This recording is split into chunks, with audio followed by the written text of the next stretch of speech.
Good evening, degens, and welcome to Not Financial Advice, the show all about trading and investing in crypto, NFTs, and everything Web3. Today is Thursday, November 10th, and Monday through Thursday at 9 p.m. Eastern, we host a panel of top traders, analysts, and leaders to bring you the latest market trends and insights. Web3 and NFTs fundamentally redefine how creators and communities create and share value. Tonight, we're going to tell you what we're buying, what we're selling. We're going to hype projects. We're going to FUD some others. But just remember, always do your own research. Our show is not financial advice. I'm your host, Trevor, and this show is brought to you by NFT NOW and Ninja Alerts. NFT NOW is a leading Web3 media publication focused on NFT news, curation, and analysis. They're on a mission to empower the creators of culture and take NFTs from niche to mainstream. Ninja Alerts is an NFT trading tool, mobile app and web app that lets you follow the walls of the top traders with just one click. Ninja Alert sends you push notifications directly to your device whenever the wallets you are watching buy, mint, or sell an NFT, so you can catch all the top NFT trades. With that, I'd like to welcome today's panel. We have Kanto, the blue chip connoisseur, as they like to say in France, successful tech entrepreneur and NFT shot caller. We have NFT Nate, one of the top NFT YouTubers in the game, our man calling it in from the other side of the world in Australia. And of course, Chris Coffey, co-host of Ninja's NFT Traders Club show on YouTube. I'm excited to be here, and I'm glad that you're all here with me. I pinned the tweet letting everyone know that we're live, so please take a second to retweet, like, and give us some love for the algorithms. In the second half of the show, we welcome audience members with any questions or thoughts, request to speak, and join us on the stage. With that, let's turn it over to Chris Coffey for today's market report. Bull run is back, baby. Well, not quite, but we're kind of getting there. OpenSea volume is sitting at 5.6 million as of right now. It's about a 67% increase from yesterday's volume. Blue chips seem to be the ones carrying this volume right now, with, of course, CryptoPunks at 849 Ethereum volume and Bored Ape Yacht Club at 800 Ethereum volume for the day. KPR comes in third, sitting at 583 Ethereum volume. This is also the most bought, most sold on Ninja Alert right now. Really going up and down after reveal. Lots of people trading in and trading out of it. The controversial royalty debate continues as OpenSea brings an update that they will continue to enforce creator fees on all existing collections. Creators and the general space seems to be satisfied with this decision, although it did take them about a week to make it. Perhaps our panelist, which is usually full of active traders, might lean against this. I'd be interested to hear some thoughts. About an hour ago, we got some obvious yet breaking news. The SEC is launching an investigation on FTX CEO Sam Bankman-Fried. As we discussed yesterday with FTX fallout that shook the market, that was relevant to yesterday on FTX shaking the market.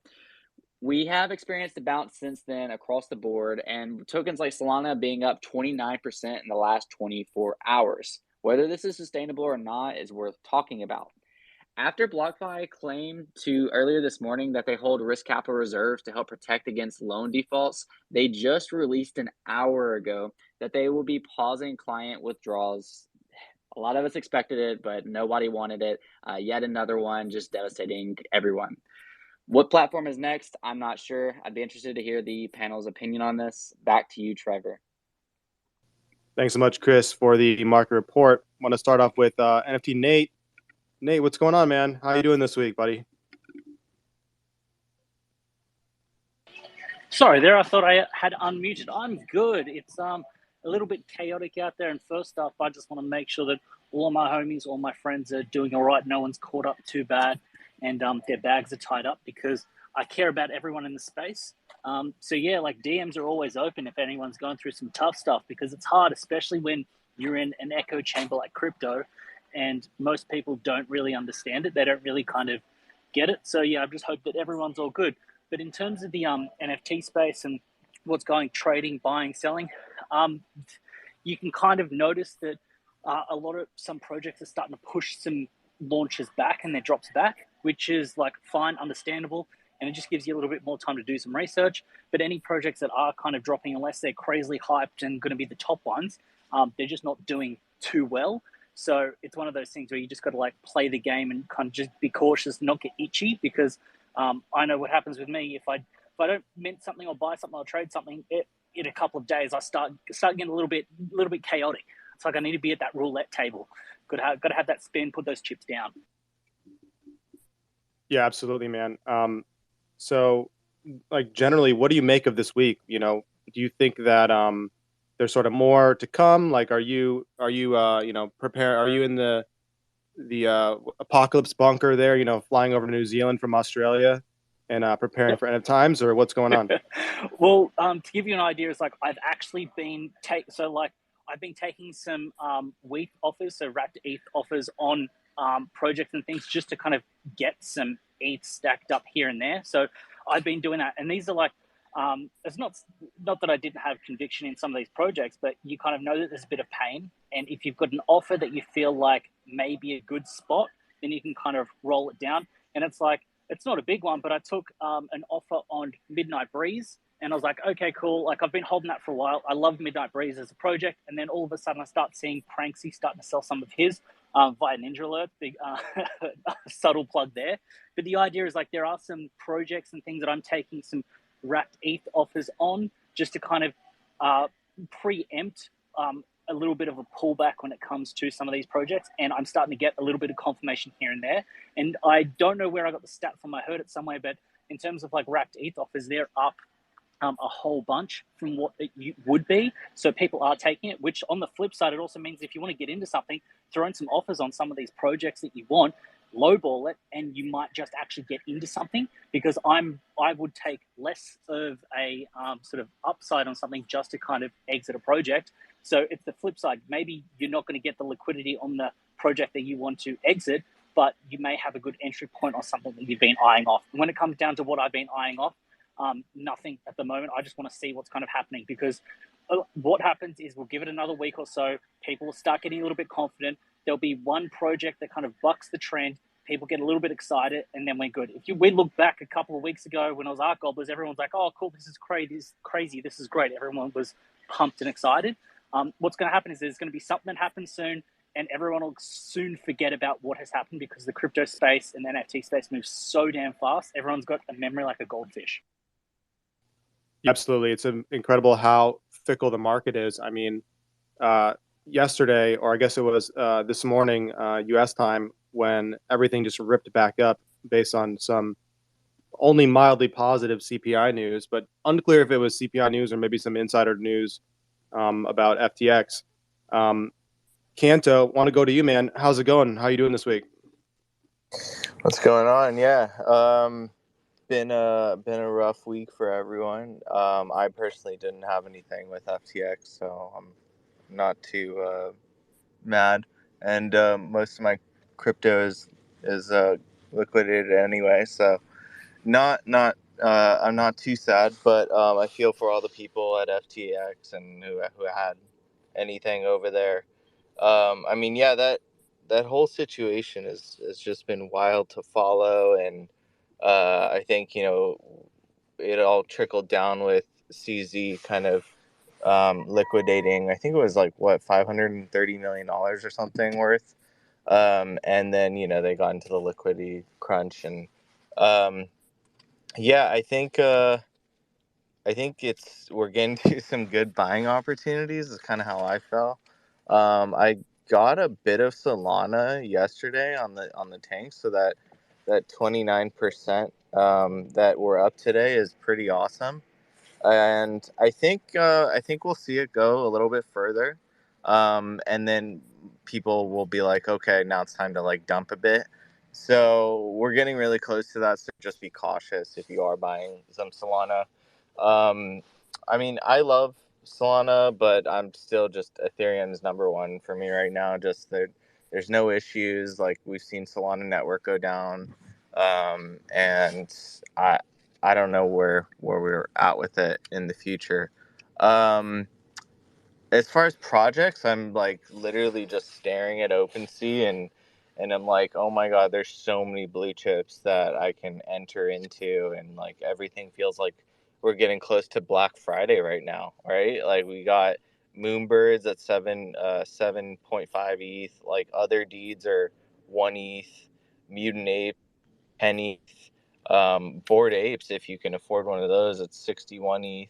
So there's a ton of entry points if you can afford certain things, but I feel like if you've just been like waiting for that opportunity to get into one of these blue chips, now would be a pretty good time if you're a risk taker, just because typically after a huge news announcement like this, everyone freaks out, panics, sells. There's this giant dip, and then we start to see a little bit of growth, and I think we kind of saw that today already. And then and we'll start seeing prices come up a bit. So if you're a risk taker, this is the worst it's been in 2 years, and now would probably be the best time to like buy in slowly. So yeah, for me personally, I'm kind of just watching the rankings on OpenSea, and I'll probably sweep, those blue chips like Cool Cats. That's like super low, and I'll consider Moonbirds, but I don't know. But there's just different ones that I think are valuable, and they're in it for the long run. So I'm always about the blue chips. Great points, man. And like, what do you make of this whole sort of like movie we've been watching in real time this week? Do you think that the withdrawals are going to continue? Do you think that uh, some good is going to come out of this? Do you think that the worst is yet to come? Do you think that a few more dominoes are left? Like, what are some of the scenarios that you see in terms of, the broader market and the fallout of what we've been experiencing? So yeah, I think a couple of things are going to happen from here. Like we already saw the pause in trading, and then and the SEC getting involved. I think this is going to create some really big regulations on exchanges, and I think a lot of changes will happen. CZ just posted a bunch of his cold wallets to kind of just prove to everyone, like, hey, I'm not shady. Like, just FYI, everyone. I know there's like 12 billion missing in FTX, but that's not me. So that's a pretty good look for Binance. So I personally have a lot with Binance, so I'm happy with that. Um, but I think that, yeah, we'll see some regulations happen.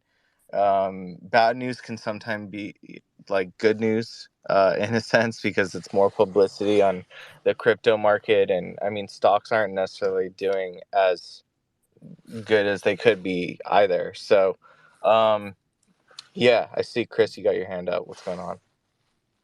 Yeah, I have a question for you. I'm pretty sure you're the one that gave us that insider info for other deeds like a week or two ago. I see they're looking pretty nice right now, like you said, under 1 ETH. I want to know if you or anybody on the panel knows why the floor is all on looks rare. Like I'm talking like maybe 40 of them is on, like, is there a reason that they choose looks, or is it just certain whales are dumping on looks? I think, Yeah, Chris, we got yeah. to Chris, we got to be careful. It's not insider info, okay? Don't say that. Yeah, I think a lot of people like earning their looks, and a lot of the whales just happen to be over there. Like everyone has a preference. Like I know a lot of the bigger traders are mostly just on Blur right now. You have like the general whales who just have a lot of money, and then every now and then they want to do some trades, so they just use OpenSea. And then you have like the investment firms that I feel like they're like VCs are kind of looking at Blur right now. But I think it's just a preference thing, and that just happens to be. Again, like Yuga's been pretty quiet. I'm sure we'll hear something relatively soon, and that should pump other deeds a bit. They're obviously going to wait till this kind of cools down.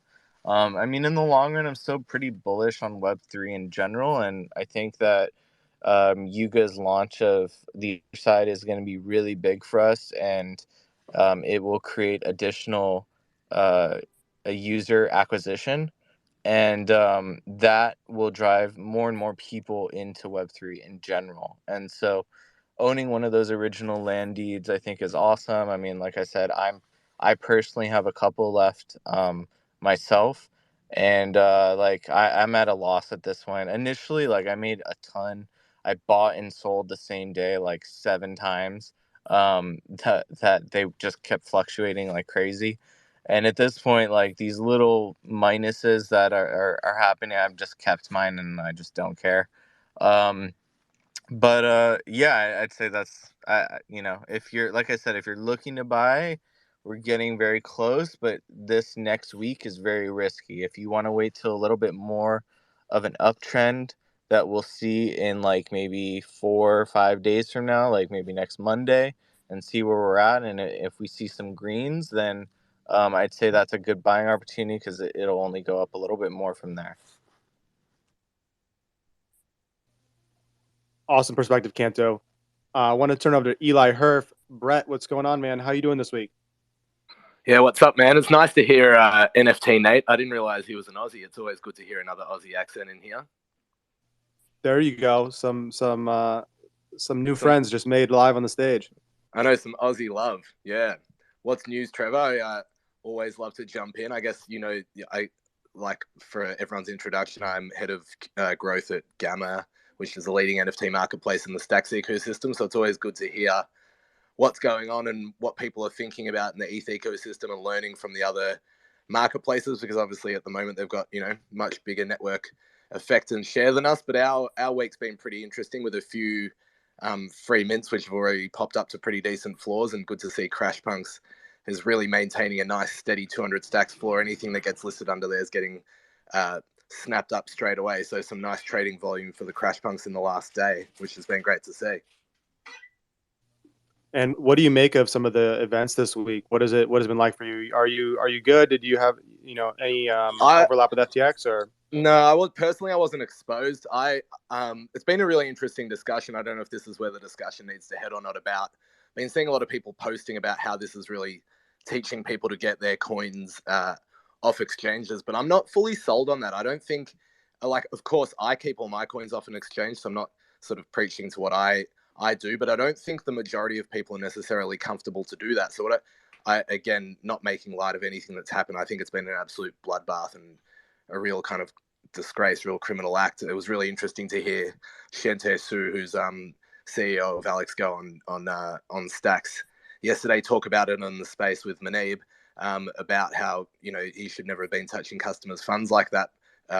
Talking about SBF there, but I just think that if anything, what this is going to do is, I think that moving forward for mass adoption, I think centralized exchanges are going to exist, but hopefully what this does is actually improves the regulation around them. I'm not sure how that will happen, but I think transparency and regulation, there has to be some centralization. I don't think for mass adoption that everybody's going to be storing their own keys and writing down their having cold wallets and paper seed phrases written down and things like that. But so tragic what's happened this week, but hopefully it helps to kind of slowly clean that stuff up. And luckily I wasn't exposed, but I do feel for everyone that was exposed. And as NFT Nate said, it's really important that if you are struggling, or if you know anyone that's struggling, to reach out to them, because I've seen a few tweets on Twitter about people joking around about pretty morbid and dark things about people losing their crypto and stuff. And I do think that people need to be really careful around this stuff, because you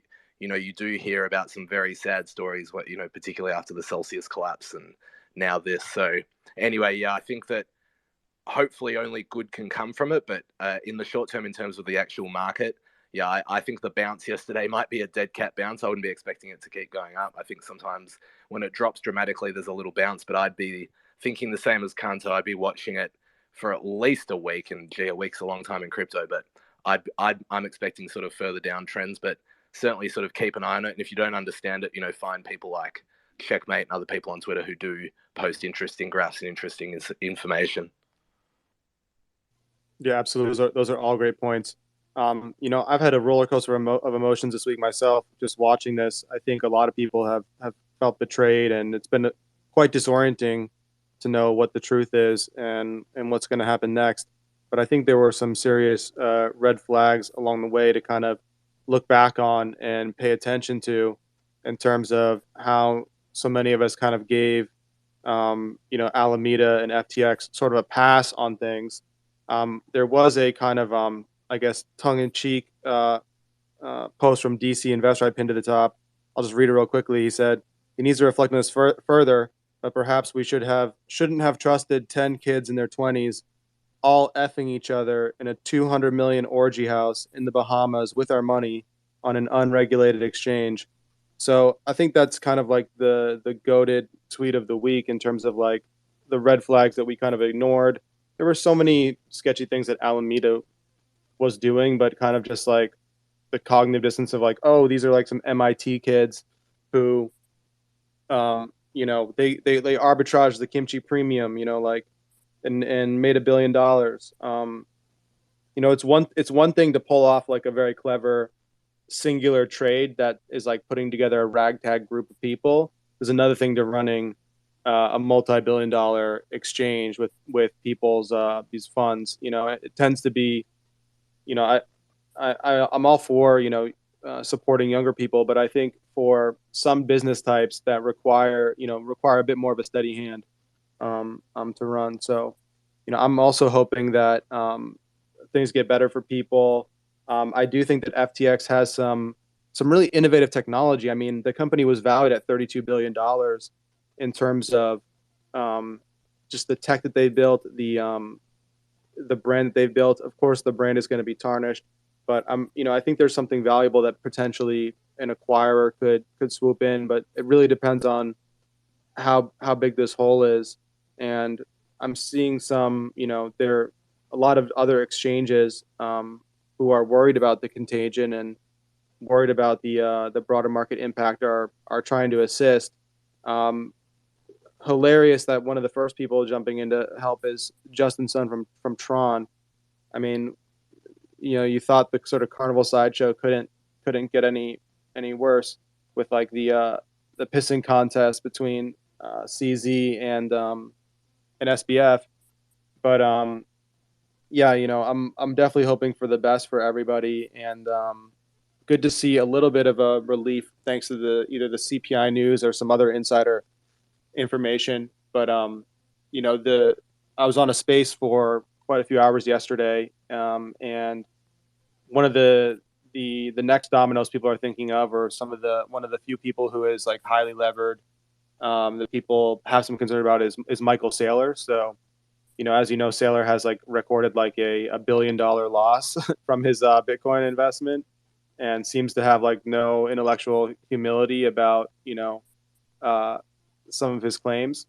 And there's some thing circulating that like 13K is kind of a level that basically puts him to zero. But another people, actually Fubar was commenting that like even though the 13K level puts him to zero, it doesn't mean that he needs to capitulate immediately. So, and Saylor had quoted himself a number of around like Bitcoin at around 3K. I don't know if I'm going to believe him, what he says, but definitely something to keep in mind in terms of other dominoes. I also agree with Canto. I'm not sure about how Solana can, went from $13 all the way back up to 17 fairly quickly. I don't know how sustainable that's going to be, considering just the serious fallout of Alameda being like the most prolific investor in the space and being quite significantly bigger than Three Arrows Capital. I mean, people have said Three Arrows Capital is around 5 billion. Got to check that number, but Alameda's about 3 times the size. Meanwhile, they were the most prolific investor in the space, and if they're going to liquidate, what's going to happen to their the assets on their balance sheet in terms of the tokens of different companies they're going to liquidate? Are they going to do OTC? Is there going to be bankruptcy proceedings? It's unclear around that, but there's going to be some spillover for sure in Solana. But I think that the fundamental underlying tech of the scalability of Solana is going to still be necessary in some areas. And the main competition for Solana being Ethereum layer 2s right now. We've seen Matic really being the biggest winner in this whole week, and probably going to be the biggest winner going forward due to them being on the same level as Solana in terms of these corporate partnerships. But I think there's still some use cases such as like fully on-chain order book, such as we had David from Keepoverse on yesterday, who's building a metaverse game on Solana. He said that with their game, they have millions of NFTs in terms of different outfits and permutations of outfits for their users. I'm not quite clear on how the supply of those NFTs meets the demand, but the point being that there's still some several use cases that are only possible on Solana on chain that are not possible yet on Ethereum layer 2s. It may not be possible for a while. So that's my general take in summary. Brett, you got your hand raised. What's going on? Yeah, it's interesting you just mentioned Polygon and the business development and the partnerships they've been making lately. Obviously Reddit was a gigantic one. Now Instagram. I just got sent something from somebody saying that Polygon have just partnered with Village Roadshow, Village Studios, the big film or movies that we call it here company. Have you seen that? No, I have not. Can you tell us a little bit about it or read some of the Yeah, info? so I've just gotten onto the website. So Village Key, which is kind of I guess the parent company for Village Roadshow or Village Cinemas, is they haven't given away too much. I'll send you the link, and I'm not sure if they've even got a Twitter up yet, but yeah, it looks like they're getting into the NFT game. So it says taking your park experience to the next level. So you can sign up for it's villagekey.com.au. Actually, it's an Australian website. I don't know if it's in the States. It's just .com. But basically, yeah, it says that the Village Key I think will be the NFT. It looks like a pass, and it says unlocks money can't buy experiences. So it looks like, and there's more. So rewards become one of the community, etc. Looks like Polygon are really making gigantic strides, and they went up yesterday. I think they were the only. No, before there was the bounce across the kind of across the board, they actually crept up a little bit before the other coins. So it'll be interesting to kind of watch what Polygon's doing. They've kind of been the quiet performers up until recently, where they're making a bit more noise. So pretty interesting, even heavily and deep into a bear market. Yeah, absolutely. I mean, I feel like some of the biggest events in the NFT space that we've been waiting for over a year literally just happened the week before this. And so that's definitely accentuated the emotions that I've experienced this week. Want to call on Risky Trades. Tyler has come to the stage. Tyler, what's going on? Not much. Glad to be back up on here once again, but I was just mainly focused on the CPI that came out today. I don't know if it's really a good thing that inflation's like still at 7.7 or 7.9, I can't remember. But it's lower than I guess what was expected, so people might have took that in like a good way. Markets seem to go a little bit up, but we'll still just kind of see how this plays out. The whole like FTX thing, you never know who's going to come out next and just throw a big red candlestick at us again. So I sure hope so, man. And so, what have been some of the predictions around CPI? Any thoughts on, do you think that the bounce that we saw yesterday was really caused by CPI? Do you think it was something else? Do you think it was, give us some more thoughts that you've had on overall the economy. yeah, I mean, it could just be like a little recovery rally. It's not like too much. Been pretty red all year, so getting excited about like a 5 or a 10% move up in any stock or crypto is not like it's not anything to get like excited about, I don't think. Especially like with there's just, we're always just one tweet away from a day like yesterday. Like, we're always what's the next tweet gonna be that's gonna drop us another like 3K on BTC and 500 on ETH. So I don't know. Yeah, man. Hey, that goes the other direction too, though. I mean, there could be bullish tweets. Elon could say, "Hey, you know what? We're going to incorporate Doge tomorrow," and then guess what Doge is going to do? There we go. Chris got Good his blue. Doge. Who has Doge? Chris does, by the way, and Chris also got his blue check up here the other day. I saw a lot of bragging from Chris. He seems like a totally different person. I'm worrying that he's losing his humility now. Walking around like he's a big deal now with his blue check. So with definitely all his Dogecoin. not just Doge, man. He's got Sheeb, he's got Cardano, he's got Hex, he's got All the good e- ones. everything that you've ever worn to anyone you know about. Chris has got it. Dude, there's so much stuff that came out on Hex the other day. I'm so surprised neither one of you gave me a hard time about it. But yeah, I got this blue check. Now I'm bullish on myself. Haters are gonna say that I bought it, but Elon just so happened to give it to me around the same time everybody else bought it. I have an official message in my banner that shows that why he gave it to me. But yeah, I'm feeling super bullish on myself. Absolutely. Kanto, you got your hand raised. What's going on, man? Yeah, so I think I would not fade Doge. Like Elon has shown a numerous amount of times that he's a fan of Doge. He always talks shit to the founder, because the founder is basically like, everyone get out of Doge, and he's like, nah, screw you. But I think, I'm bullish on Elon. I think we heard some news today that he was talking, and he's like, bankruptcy is still an option. But I think that we're going to start seeing a big adoption with this $8 a month subscription. And with Elon being so much in the press, I could see Twitter making like a lot of money off of the subscription, and people wanting to get on Twitter as a result.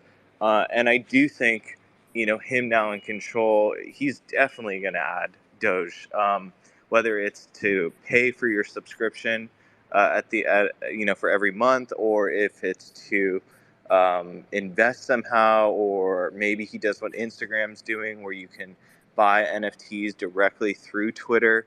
I think a lot of things are about to change. Like, it's only been like a week or so, and like we're already seeing some significant changes.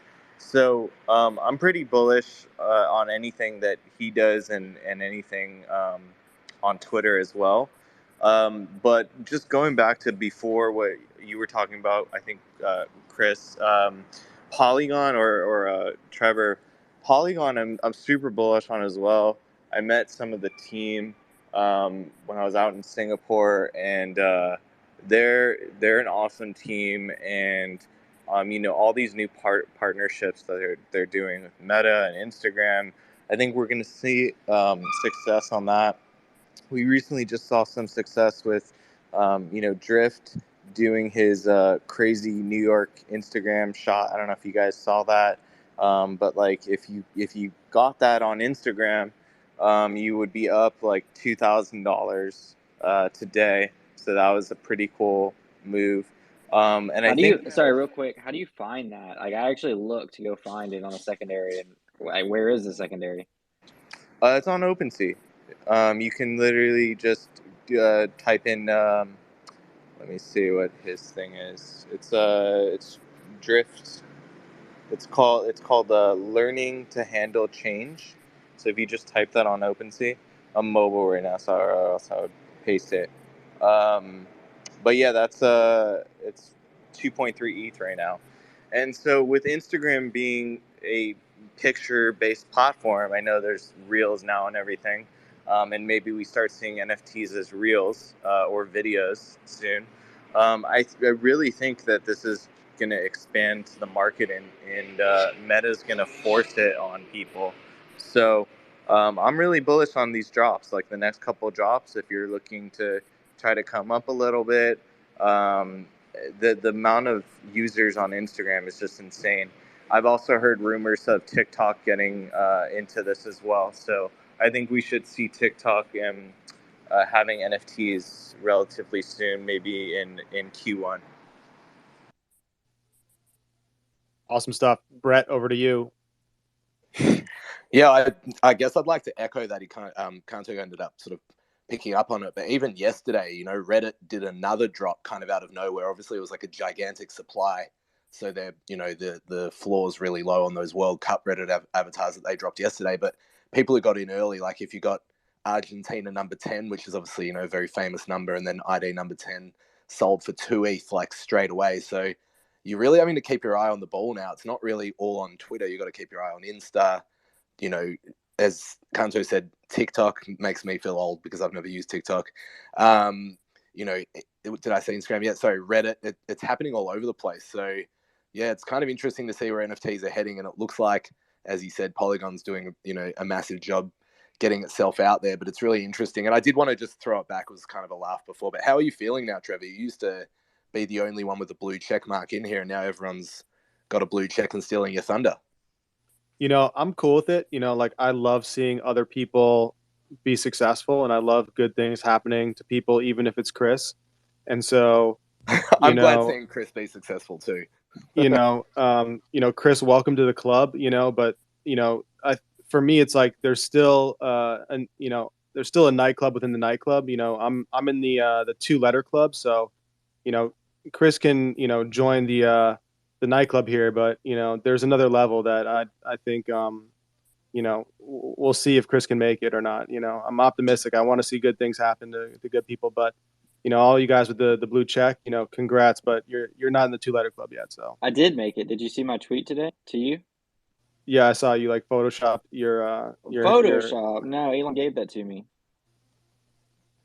Sure, man. Yeah, keep telling yourself that. I mean, someday, man, someday if you reply guy enough, to Elon, I think someday he will help you out there. But Elon did say actually that he's going to be expiring all of the Twitter handles. So that's probably a really good thing to look at, is that he's going to be expiring a lot of unused Twitter handles.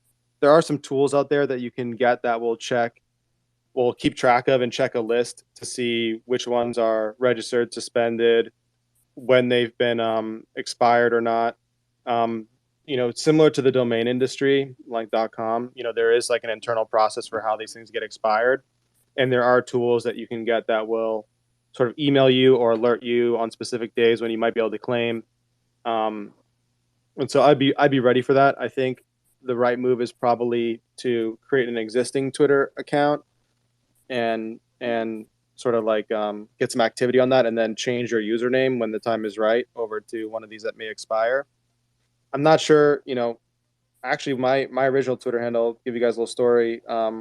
I and this is I hope I don't get like called on this because you're not supposed to do this, but I used to have like a TO2 used my Twitter handle, and then I found the guy who had @TO, wasn't using it. Took me like, this is back in like 2011. Took me like half a year of like following up with him and just kind of bought it from him for a few $1,000. And so,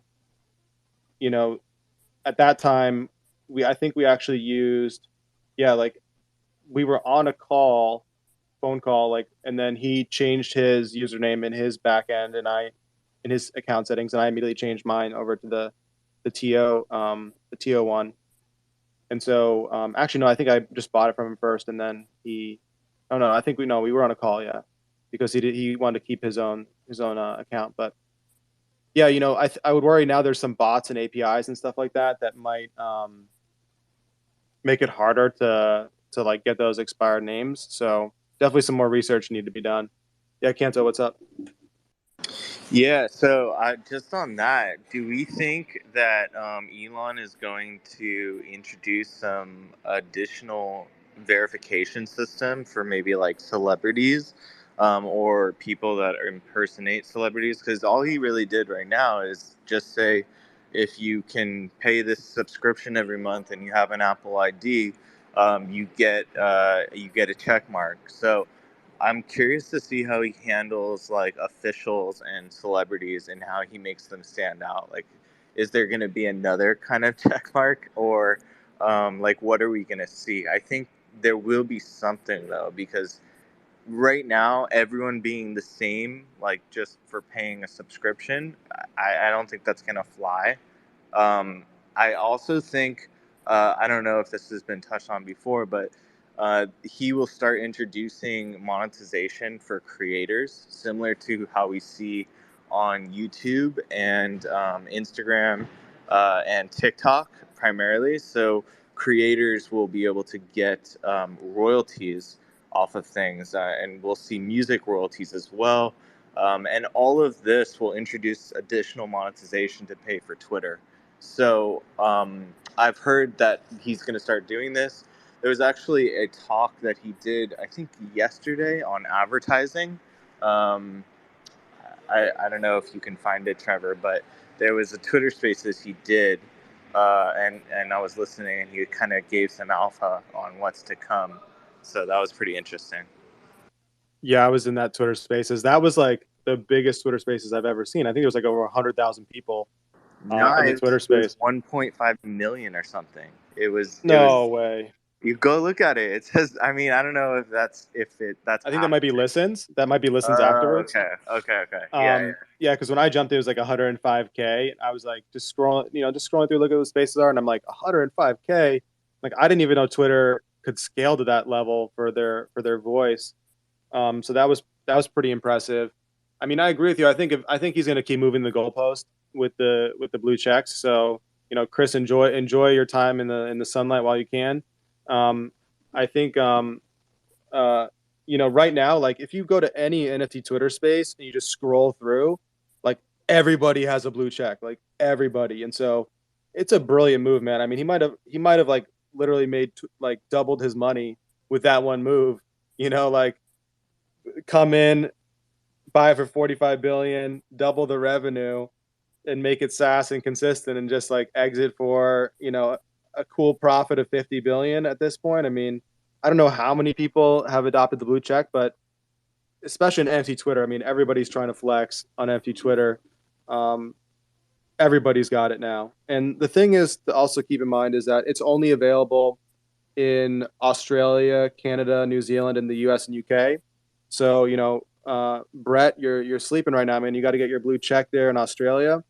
Um, and so there's still a very large market that hasn't had a chance to adopt it. I also think that that's a measure maybe that will help prevent scammers because a lot of these scam farms are overseas. Um, and so there's definitely going to have to be more levels and fixes to this. They did start adding the disclaimer below the name. Like if someone's like a government official or other celebrity, they're adding like another layer to it below their name to show something. You can also, by the way, if you see a blue check, you can go to the profile and click on it. It'll tell you if it's a notable person or if they have the Twitter if they paid for it. But Chris's does say, I did confirm, so I did check Chris's. It does say, Chris did not pay for his, but Elon himself awarded it to him because he makes good coffee and is just a very nice guy. So Chris, go ahead, you have your hand raised. Yeah, I appreciate you pointing that out. And yeah, Elon did say that. I have it, in my banner to verify that. But yeah, I did originally think that the checks were gonna like increase scammers. But like to be honest, like the scammers are sort of buying the fake accounts anyways.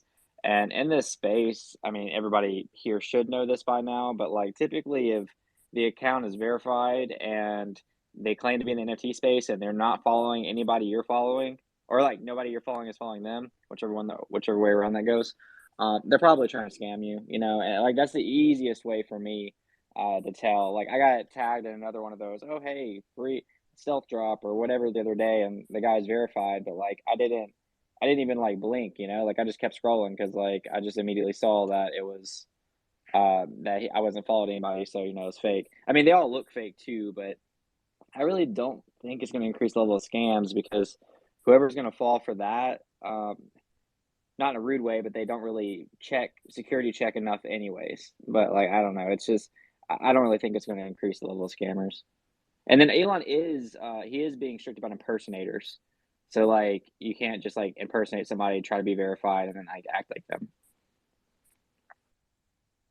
Yeah, Brett, over to you. Yeah, I was going to say, I think I've read about, or maybe I've read that people think that they should. I'm getting mixed up, but I think that there will be like multiple levels of verification. So there might be the paid one, which is like your light blue check. And then Trevor, I'm assuming they'll give you a dark blue check for like next level of verification. But then I think that there will be, I do think that there will be like a KYC verification. So for famous people like you, Trevor, but other famous people, musicians, government officials, etc. I think that they're going to have to KYC and, get it like that. I think that otherwise, even though Chris is right that people who are falling for those scams, potentially aren't doing their due diligence and don't know it well, you never want to say someone deserves it, but ever. But like, I think that it's still a bit of a risk at the moment. And yeah, I think that it kind of makes it pertinent to maybe, have like a Ninja Alerts or, even someone type up some kind of blog or blog post. I'm sure it already exists about what to look out for, like checking out for fake accounts that they've,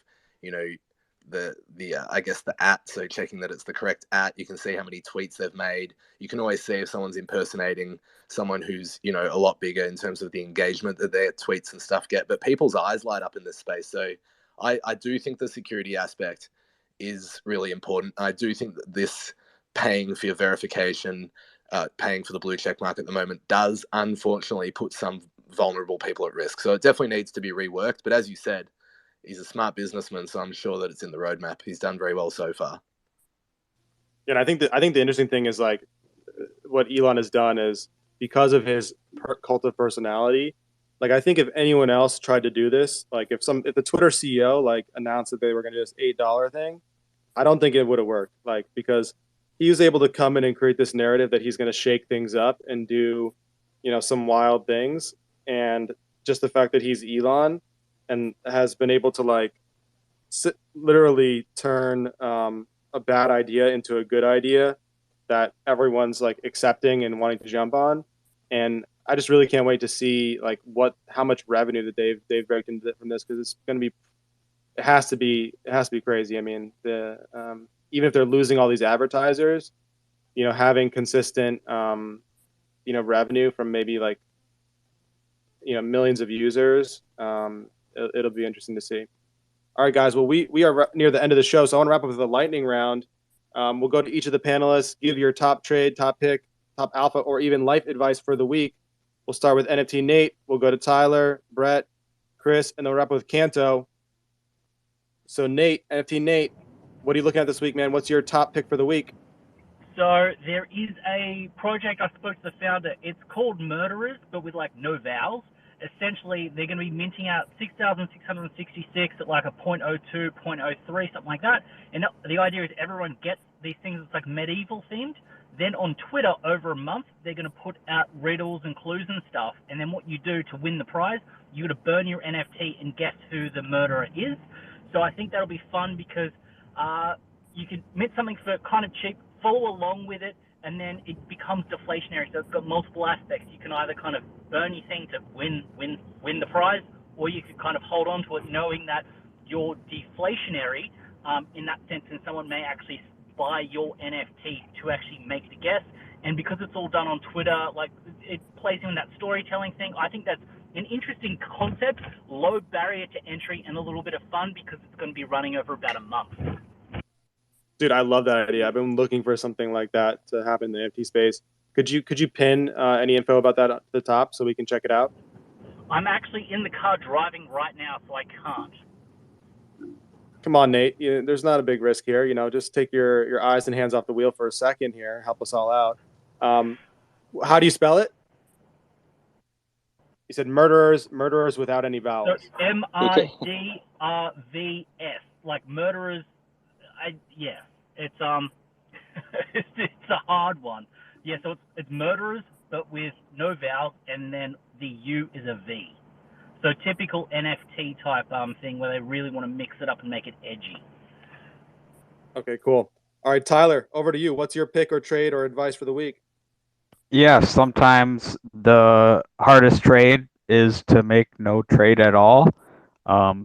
That's kind of what I'm doing, and kind of just watching, seeing what's coming next. I think I just saw a tweet like scrolling through the feed that BlockFi is like pausing withdrawals now too. So maybe that's something to look into as well. Yo, Tyler, did you not listen to my market report? I stress BlockFi, bro. Got you. Yeah, no, I didn't hear that at the beginning. Yeah, Tyler, you're disqualified because Chris mentioned that at the beginning of the show. All right, Brett, over to you, man. Yeah, so I don't know who said it earlier. I think that it's really interesting in the ETH ecosystem or the landscape to keep an eye on the blue chip projects, because they are, depending on how many ETH you've got, heading into levels that are becoming very viable if you believe in them long term. So that's certainly interesting in the ETH ecosystem. In stacks, again, like I said, we kind of mentioned a little bit, but the CrashPunks floor has doubled basically in the last 2 weeks. And I've just had a look and it's just gone up a little bit more and done almost 3K stacks volume in the last 24 hours. So some really decent trading happening there.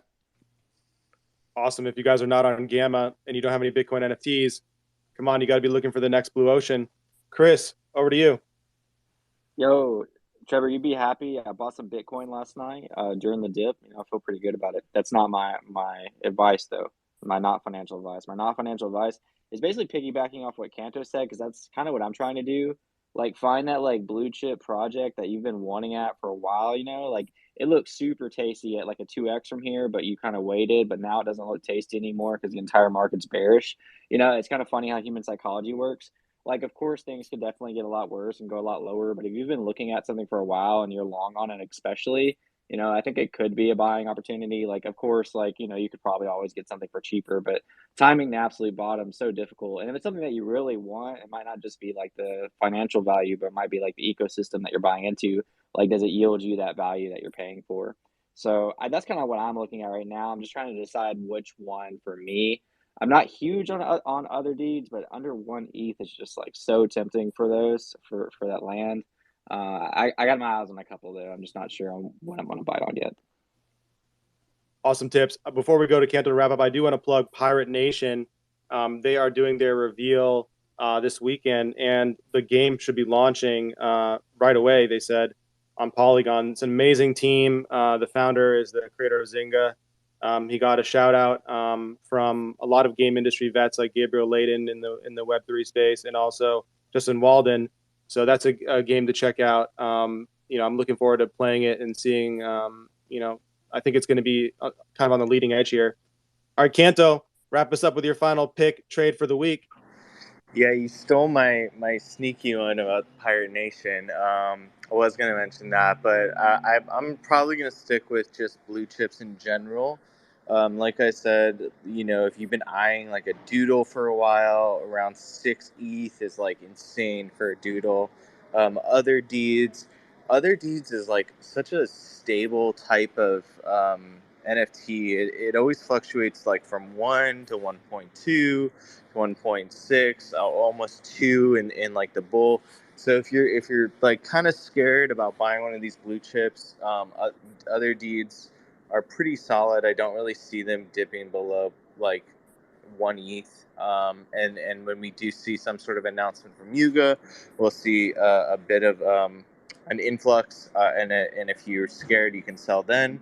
And then just like Chris was saying, like, yeah, this is a blue chip buying opportunity. So if you believe in one of these projects, this feels really low. It's the lowest they've ever been. And I think once we start getting some pickup in the market in general, like we'll see these climb a bit, or we see an announcement from one of them specifically. It'll do good. I always like to remind people like Clonex is still Nike behind them. Like Nike's not going anywhere. They're going to continue to innovate and partner, like they just did the Rimowa partnership, and I think we'll see that continually happen. Like Azuki with Ambush. These big blue chips, they're going to continue to be a quote unquote brand. And so for me, I look at them long term. Like, do I personally like them? Do I like the team behind them? And like how stable are they kind of feeling even in this like really bear market? So yeah, I'm looking at that. And then lastly, I want to mention Instagram. Like everyone should really keep track of what's going on there, because no matter what's released, like people are going to see it because Meta's pushing it to their billions of users. So it could be the worst NFT ever. It's still going to get some traction. We just saw Drift with his insane Instagram shots. Obviously, that was like the first drop. I think that these next couple that happen, that's an easy win. Like if you want to just make some money right now, super easy. Just buy one of those NFTs when it lists, dump it right away if you don't care about it. Those are the kind of NFTs that will make you something, and then you can sell them immediately if you don't want to keep them, and you're not in it for the art. But yeah, that's it from me. All right, there we go, everyone. That's our show. Join us Monday through Thursday at 9 p.m. Eastern to get insights from a new panel of top traders from all areas of crypto every single day. Follow NFT Now, follow Ninja Alerts, follow our panels on Twitter for more great content. And we'll see you guys next week, Monday at 9 p.m. Have a good one, everybody, and stay safe out there.